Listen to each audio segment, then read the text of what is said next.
नमस्कार दोस्तों, स्वागत है आपका एक नए वीडियो में। चाइना का झूठ। जी हाँ दोस्तों, मैं आज एक्सपोज करूंगा चाइना को। चाइना बार बार झूठ फैलाते जा रहा है कि अरुणाचल प्रदेश उसका है। भाई, अरुणाचल प्रदेश उसका उसका है ही नहीं। आज इस वीडियो को आप अंत तक देखिए, आपको पता चलेगा कि कैसे चाइना झूठ बोलता है। एक एक करके मैं उसका पर्दाफाश करूंगा। Welcome to Learn Smart Edu channel. मेरा नाम है अंशुमन सरकार। अब मैं अभी आपको बताऊंगा कि चाइना का क्या क्लेम है और उसका आधार क्या है। अब चाइना का जो क्लेम है, जो वो क्लेम करता है अरुणाचल प्रदेश उसका है, वो क्या क्लेम करता है मैं उसको एक संक्षिप्त में बताना चाहता हूँ आपको। चाइना बोलता है कि जो एंटायर जो हमारा अरुणाचल प्रदेश रीजन है वो क्या है, वो दक्षिणी पूर्व तिब्बत है, साउथ ईस्ट तिब्बत। तो उसका कहना है कि हम 700 साल से तिब्बत के ऊपर राज कर रहे हैं, इसीलिए जैसे कि तिब्बत हमारा हिस्सा है चाइना का, तो अरुणाचल प्रदेश भी हमारा हिस्सा है। ये क्या करना चाहता है वो, अगर अरुणाचल प्रदेश को क्लेम करता है तो वो लेजिटिमेट हो जाता है, उसका तिब्बत रीजन उसका है, ये इसीलिए वो क्लेम कर रहा है। एक बात ये मान के चलिए। दूसरी बात, इसको वो बोल रहा है कि ये जो तवांग मोनेस्ट्री है अरुणाचल प्रदेश में, ये जन्म स्थान है छठे दलाई लामा का। 6th दलाई लामा जो है वहां पैदा हुए थे। ये हुए थे वो पैदा 17th सेंचुरी में। तो अब जो तवांग मोनेस्ट्री है वो देखा जाए तो ये दूसरा सबसे बड़ा तिब्बतन मोनेस्ट्री है। लासा में जो मोनेस्ट्री, उसके बाद ये सबसे बड़ा मोनेस्ट्री है। तो वो बोल रहा है कि अगर मैं, लासा तो मेरे कब्जे में है, अगर मैं अरुणाचल प्रदेश का तवांग ले लेता हूँ तो पूरा तिब्बत मेरा है। जब तक ये अरुणाचल प्रदेश को नहीं ले रहा है तब तक उसको लग रहा है कि कुछ नहीं है, मेरे शायद उसका तिब्बत उसका भाग ही नहीं है, उसको यही लग रहा है। और इसी के कारण हमारा जो भारत और तिब्बत का बॉर्डर है उसका डिमार्केशन किया गया है। उसको एक लाइन बोला जाता है, इस बॉर्डर के हिस्से को उसका बोला जाता है मैकमोहन लाइन। इसी लाइन से हम अपना भारत और तिब्बत का सीमा को हम डिमार्केट कर रहे हैं। अब ये मैकमोहन लाइन क्या है और ये कैसे आया एग्जिस्टेंस में, कैसे ये मैकमोहन लाइन खींचा गया, उसको जानने के लिए हमें थोड़ा सा इतिहास में जाना पड़ेगा। वो भी मैं संक्षिप्त में आपको बता दूंगा।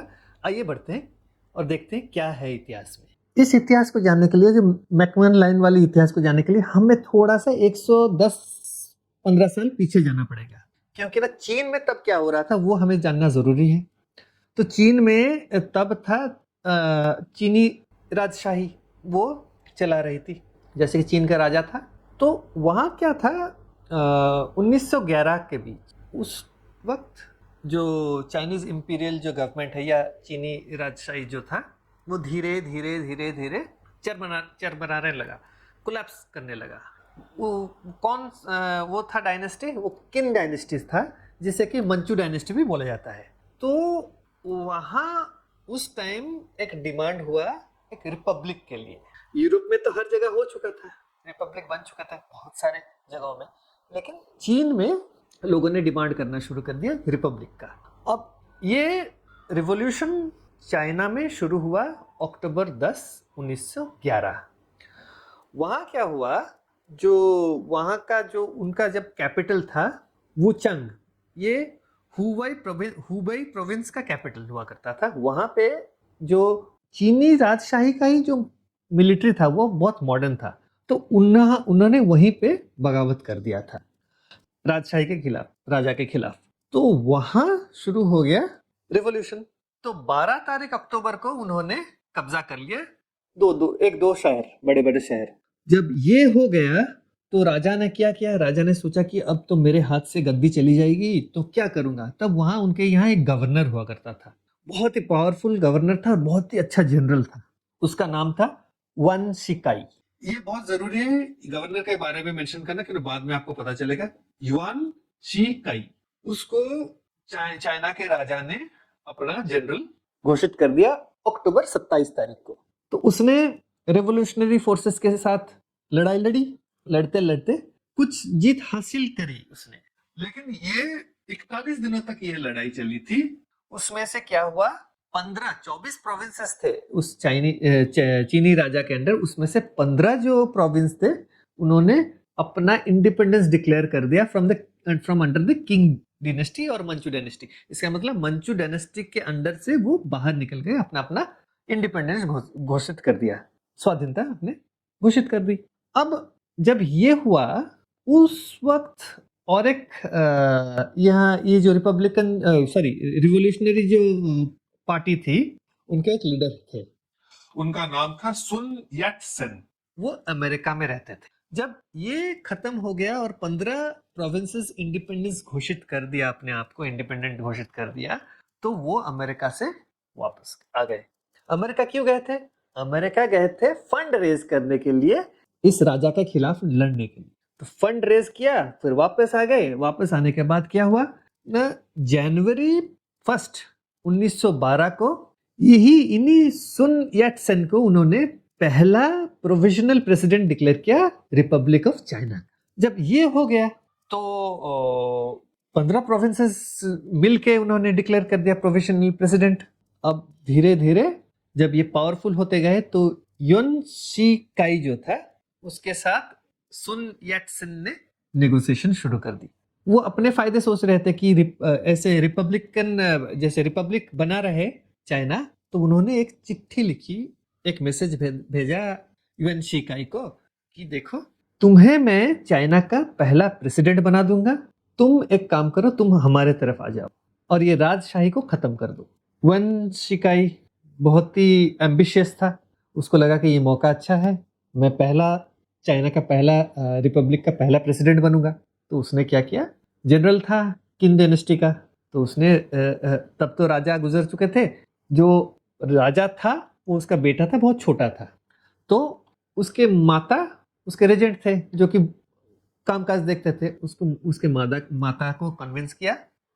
माता का नाम था दोवागर लोंग्यू। तो उनको कन्विंस किया कि देखिए, आप राजगद्दी छोड़ दीजिए और डिक्लेयर कर दीजिए, हमें डिक्लेयर करने दीजिए ये रिपब्लिक। तो खुशी खुशी राजी हो गए, एब्डिकेशन में लिख दिया और वो राजगद्दी छोड़ गए। वो और उनके बेटे जो कि एम्परर था वो वहीं रहते थे, लेकिन ऐसे ही अपना ऑर्डिनरी लाइफ लीड करना शुरू कर दिया। तो इस तरह से चाइना ऑफिशियली एक रिपब्लिक बन गया और किंग डायनेस्टी खत्म हो गया। युन शिकाई प्रेसिडेंट बन गए। तो अब प्रेसिडेंट बनने के बाद वहां तो प्रेसिडेंट हो गया, तो ये 1912 की बात है। अब हम भारत में उस टाइम क्या हो रहा था उसका थोड़ा बैकग्राउंड देखते हैं। साल था 1895, 1895। तिब्बत में तब 13वें दलाई लामा, 13th दलाई लामा थुबतन ग्यात्सो थे। तो वहां क्या था, वहां पे तिब्बत में सारे मोनास्ट्रीज ने मिलके कहा कि हम लोग आपको पूरे पावर देते हैं, आप अभी तिब्बत के रूलर हो। तो तभी से उनको रूलर उन्होंने घोषित कर दिया। जब घोषित कर दिया तो आपको तो पता है कि रेवोल्यूशन चाइना में शुरू हो गया था। उससे जस्ट पहले ही क्या हुआ था, ये जो मंचू डायनेस्टी या किन डायनेस्टी, उसके राजा ने जब सुना कि यहाँ पे दलाई लामा को उन्होंने रूलर घोषित कर दी, तो उसने फौज भेज दी थी तिब्बत पे अटैक करने के लिए। जब ये बात हुई तो जो 13th दलाई लामा थे थुबतन ग्यात्सो, उन्होंने क्या किया, वो भाग के आ गए। भाग के कहाँ आए? भाग के इंडिया आ गए। ये साल है 1910, 1910। वो भारत आ गए। अब भारत आने के बाद वो भारत में रहे। वो भारत आए, भारत से वो सिक्किम के थ्रू आए थे भारत, सिक्किम में रहे, फिर दार्जिलिंग में रहे, फिर कोलकाता तक आए थे वो। तब तो आपको पता है हमारा देश का तब राजधानी कोलकाता हुआ करता था, कलकत्ता हुआ करता था। तो वहाँ वो सारे ऑफिशियल से बातचीत की, तो उनका ब्रिटिशर्स के साथ एक अच्छा रैपो बन गया था। तो जब रिपब्लिकन्स पावर में आ गए थे 1912 में, जब तिब्बत ने इंडिपेंडेंस डिक्लेयर कर दिया, तो इनको थोड़ा आश्वासन मिला कि ठीक है। अब दलाई लामा ने क्या किया, वो वापस 1913 में तिब्बत चले गए। वहां तिब्बत जाने के बाद उन्होंने दोबारा से अपना जो रूलिंग काउंसिल जिसे बोलते हैं, काशग जिसे बोलते हैं तिब्बती भाषा में, उन्होंने शुरू कर दिया और दोबारा से तिब्बत का इंडिपेंडेंस डिक्लेयर कर दिया। अब यहाँ तक हमें कोई कंफ्यूजन नहीं होना चाहिए। क्यों? क्योंकि ना 1911 अक्टूबर के बाद 1912 में तिब्बत इंडिपेंडेंट था from the rule of kin dynasty, मंचू dynasty. तो एक इंडिपेंडेंट अपना वो रूलर था जो कि दलाई लामा था। तो यहाँ कोई कंफ्यूजन ही होना नहीं चाहिए। अब क्या हुआ ना, जब 1911 में इंडिपेंडेंट हो गया और 1913 में जब वहाँ बैठ गए दलाई लामा दोबारा से, जब इंडिपेंडेंस डिक्लेयर कर दिया, तो ये प्रेसिडेंट जो बना युआन शिकाई, उसने क्या किया, उसने फिर से फौज भेजा तिब्बत। जब तिब्बत फौज भेजा तो वहां पे बहुत फाइटिंग, क्यों ना यहाँ जो इनके तिब्बतन जो सोल्जर्स थे बड़े स्ट्रांग थे, वो बहुत अच्छे से फाइट करते थे। वो बीजिंग से जो सोल्जर्स भेजते थे वो लोग, जो युआन शिकाई के सोल्जर्स थे, तो ये जो फाइटिंग वो चलता रहा, सालों चलता रहा। जब ये हुआ तो ब्रिटिश इंडिया में जो सरकार थी, ब्रिटिश गवर्नमेंट था, उसने सोचा कि ये अंदर तिब्बत के अंदर झगड़ा हो रहा है, तो इन्होंने कहा कि नहीं, हमें कुछ करना है, हम उसमें घुसेंगे, घुसने के बाद हम तय करेंगे कि कैसे शांति बहाल हो तिब्बत में। तो उन्होंने डिसाइड किया कि एक इनर तिब्बत होगा, एक आउटर तिब्बत होगा। इनर तिब्बत जो होगा वो चाइना के कंट्रोल में रहेगा, और आउटर तिब्बत जो होगा, जो कि बॉर्डर इंडिया से सटा हुआ है, उस पे दलाई लामा रूल करेंगे। ये उन्होंने तय किया और उन्होंने डिसाइड किया बातचीत करने के लिए। तो ब्रिटिश सरकार, जो ब्रिटिश इंडिया में जो सरकार थी, उसका क्या था इंटेंशन? उसका इंटेंशन ये था, उद्देश्य ये था कि चाइना और भारत के बीच एक बफर स्टेट क्रिएट करना, और तिब्बत जो था वो it will act as an buffer state. ये ब्रिटिश इंडिया का उद्देश्य था, गवर्नमेंट का। तो उन्होंने क्या कहा, उन्होंने एक कन्वेंशन या मीटिंग बुलाया शिमला में। ये हुआ था आपका 1913 में, ये मीटिंग हुआ था। इसमें कौन कौन पार्टिसिपेंट्स थे? इसमें पार्टिसिपेंट्स थे चाइना, तिब्बत और ब्रिटिश सरकार, जो भारत का सरकार था उस टाइम। तो यहाँ पे डिलिब्रेशन हुआ, ये कन्वेंशन चला आपका 1913 में शुरू हुआ। तो इसमें ड्रॉ करना था बाउंड्रीज। एक तो होगा इनर तिब्बत और आउटर तिब्बत का बाउंड्री, और एक होगा आउटर तिब्बत और भारत का बाउंड्री। तो ये दोनों बाउंड्री ही एक चीफ नेगोशिएटर थे ब्रिटिश सरकार में उस टाइम, उनका नाम था सर हेनरी मैकमोहन। उन्होंने एक ड्रॉ किया मैप में एक बॉर्डर। देखिए उस टाइम तो ऐसा नहीं था कि सैटेलाइट था या सैटेलाइट इमेजरी थी कि आप लोग कर सकते हो, एक इमेजिनरी लाइन भी ड्रॉ किया जाता था उस टाइम। एकदम स्पेसिफिक पिन पॉइंटेड लाइन तो हो नहीं सकता, तो उन्होंने एक ड्रॉ किया था लाइन। तो एक मैप उन्होंने ड्रॉ किया demarcating Tibet and north east of India, जो अरुणाचल प्रदेश का एरिया है, असम से लेके अरुणाचल प्रदेश पूरा एरिया। तो ये जो था, ये चल रहा था आपका ये जो उन्होंने ड्रॉ किया था वो था ईस्टर्न भूटान से लेके, जो वाटरशेड जो था हिमालयस का, जो रिवर्स हुआ करते हैं, ये जाके वो पहुंचा असम वैली को लेके, ये पूरा एक्सटेंड हो गया था बर्मा तक। तब तो बर्मा भारत का हिस्सा हुआ करता था, ब्रिटिश इंडिया का हिस्सा। तो ये पूरा स्ट्रेच जो था 1150 किलोमीटर का पूरा लंबा स्ट्रेच था। तो इसमें चाइना के जो रिप्रेजेंटेटिव थे, फॉरेन मिनिस्ट्री के रिप्रेजेंटेटिव, उन्हें उस टाइम ब्रिटिश सरकार थी तो अंग्रेजी भी बहुत अच्छी तरह यूज करते थे। उनको बोला जाता था प्लेनीपोटेंशियरीज। प्लेनीपोटेंशियरीज का मतलब ही एक डिप्लोमेट है जिसको पूरा जिम्मा दिया जाता है कि तुम मेरे देश के बिहाफ जो भी डिसीजन लोगे वो फाइनल है, ये ध्यान रखिए। तो इवान चेन जो थे वो चाइना को रिप्रेजेंट कर रहे थे, और तिब्बत से भी एक रिप्रेजेंटेटिव थे, और इंडिया से रिप्रेजेंटेटिव थे, जब ब्रिटिश इंडिया से। और एक चीज आपको बतानी है, ये बहुत महत्वपूर्ण है और आपको जानना भी जरूर है, क्योंकि ना ये अगर मैं नहीं बताऊंगा तो कड़ी जुड़ेगी नहीं। तो हुआ क्या था, जब चाइना में युआन शिकाई जब प्रेसिडेंट बने थे, तो उन्होंने एक प्रेसिडेंशियल ऑर्डर जारी किया था अप्रैल 21 तारीख को 1912 उसमें उन्होंने कहा था कि Tibet is an administrative province of China.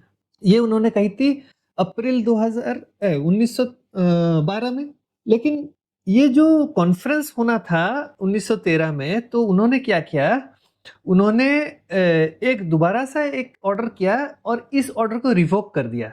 इसका मतलब ये है कि अब तिब्बत, चाइना, तिब्बत एक इंडिपेंडेंट नेशन के तौर पे नेगोशिएट करेगा। ये उन्होंने ऑर्डर उस वक्त उन्होंने उसको रिवोक कर लिया था, वापस ले लिया था और तिब्बत को रिकॉग्नाइज कर दिया था कि एक इंडिपेंडेंट नेशन के तौर पे वो भारत सरकार के साथ नेगोशिएट करेगी और चाइना भी एक कंट्री के हिसाब से आएगी। इसका मतलब इक्वल फुटिंग था, तिब्बत और चाइना का जो था इक्वल राइट था। तिब्बत वाज अ नेशन, वो नेगोशिएट करेगी।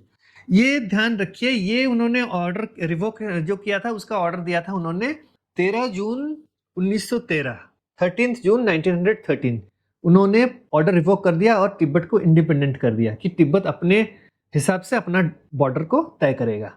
ये बहुत जरूरी बात है क्योंकि ये इससे भी जाहिर होता है कि तिब्बत एक इंडिपेंडेंट कंट्री था जो कि निगोशिएट करेगा ब्रिटिश इंडिया के साथ और चाइना एक पार्टी रहेगा उस नेगोशिएशन में। क्लियर हो गया है। अब हुआ क्या, चाइनीज जो फॉरेन मिनिस्टर है उन्होंने कंफर्म कर दिया कि जी हाँ, मेरे जो प्लेनिपोटेंशियरी जो है वो होंगे इवान चेन और उनका जो डिसीजन होगा वो फाइनल होगा, वो पार्टिसिपेट करेंगे कॉन्फ्रेंस में जो कि शिमला में होगा। तो शिमला में मीटिंग हुई, शिमला में मीटिंग हुई 1913 से 1914 तक ये मीटिंग चलता गया और मैकमोहन लाइन खींचा गया। इंडियन तिब्बत, आउटर तिब्बत और इंडिया के बीच बॉर्डर ये तय हो गया। अब जब सब कुछ तय हो गया तो इवान चेन तो थे उस मीटिंग में, उनको सारी चीजें पता थी। अब जब साइन भी हुआ उस पे भी मौजूद थे वो, 3 जुलाई 1914। फिर भारत तिब्बत का जो डिस्कशन हुआ, भारत तिब्बत का जो इनर आउटर तिब्बत और भारत का, उसके भी ऊपर भारत और तिब्बत का डिस्कशन हुआ, उस पे भी वो शामिल थे। उनको सब जानकारियां थी कि क्या हो रहा है क्या नहीं हो रहा है, तो वो भी हो गया। तो अब भारत तिब्बत सीमा का जो साइन हुआ वो किसने किया, वो मैकमोहन और तिब्बत के जो रिप्रेजेंटेटिव थे लोंचन छात्रा, उनके बीच ये साइन हुआ। तो वो मैप के साथ जो सिग्नेचर हुआ था वो मैप के साथ उन्होंने साइन किया था, वो खत्म, वो तय हो गया सब कुछ। और ये हुआ 22 अप्रैल 1914 में। 26 अप्रैल 1914 में इन्होंने भी ऑफिशियली इन्होंने कम्युनिकेट किया कि सिर्फ आर्टिकल 9 को छोड़ के चाइना सारी चीजें मानता है, जो जो डिसीजन ली गई है वो बिल्कुल सही है और हम उस पर राजी है हर चीज में। और इन सारी चीजों में जो भी डिस्कशन हुई उसके साथ मैप अटैच किया गया था, सब कुछ तय हो गया था। अब शिमला का कन्वेंशन हो गया खत्म। अब वो इवान चेन ने क्या कहा कि देखिए, अभी उन्होंने उस पर हस्ताक्षर भी किया है, उन्होंने इनिशियल भी दिया है उन सारी दस्तावेजों में। फिर उन्होंने कहा कि देखिए अब मैं वापस जा रहा हूँ, फिर मैं आपको बताऊंगा। देखिए, प्लीपोटेंशियरी का मतलब जो रिप्रेजेंट करेगा उसके ऊपर पूरा वो जो डिसीजन लेगा वो फाइनल है। अब क्या हुआ, वो वापस गए।